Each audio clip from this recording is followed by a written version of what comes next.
भारत ने क्यों कहा जितने हिंदुस्तानी हैं वो सब ईरान छोड़ दें? बोला हिंदुस्तान छोड़ दो ईरान। सबसे पहले देखिए जरा ईरान में जो कुछ हो रहा है उसके खिलाफ प्रदर्शन हो रहा है भारत में। करगिल की तस्वीरें देख रहे हैं। करगिल में खमनेई के हक में उनके समर्थन में रैली निकाली गई। तरफ ईरान ने एक तस्वीर जारी की जिसमें दावा किया गया कि ईरान भी लड़ाई की तैयारी कर रहा है। न सिर्फ मिसाइल बल्कि बताया गया कि ईरान ने अपनी सेना को भी अलर्ट कर दिया है।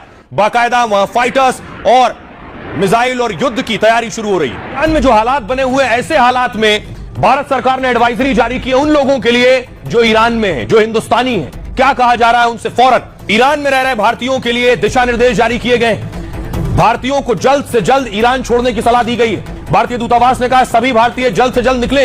एडवाइजरी में कहा गया उपलब्ध साधनों का फौरन इस्तेमाल करें। हो सके तो कमर्शियल फ्लाइट्स के जरिए ईरान से बाहर निकल जाएं। सभी को इमिग्रेशन से जुड़े दस्तावेज के साथ रहने को कहा गया। साथ ही हर वक्त आईडी कार्ड और पासपोर्ट पास रखने की सलाह दी गई है। लोगों को भीड़-भाड़ प्रदर्शन वाली जगहों से कहा गया है दूर रहें।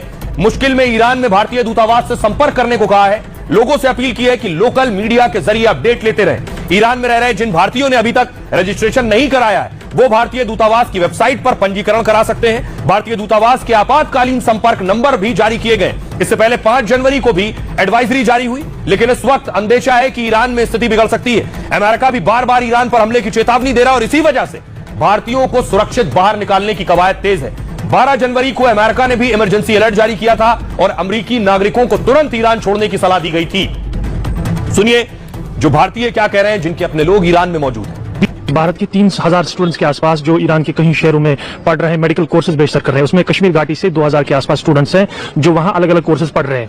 तो क्योंकि वहां इंटरनेट सर्विस मुअत्तल है, सब कुछ ठप है, उस वजह से जो घर में उनके भारत में उनके जो परिवार है, जो उनके सदस्य, वो काफी ज्यादा परेशान है, वो काफी डरे से हुए, सहमे से हुए हैं। पीएम मोदी से गुजारिश करता हूँ कि वो बच्चों से कांटेक्ट करे, क्योंकि घर वालों का तो कोई कांटेक्ट है नहीं उनके साथ।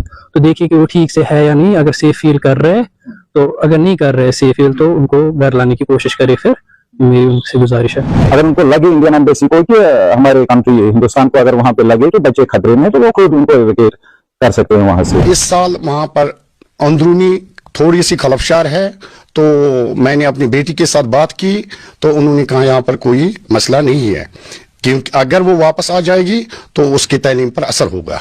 तो उसका सेमेस्टर मुकम्मल होने वाला है इस साल का, तो उस पर असर पड़ेगा।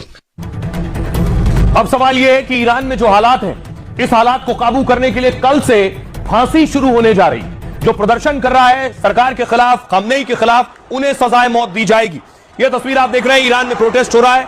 साफ कह दिया गया जो प्रदर्शन करेगा पकड़ा जाएगा। कल एक शख्स को फांसी दी जानी है। शख्स का नाम इरफान है।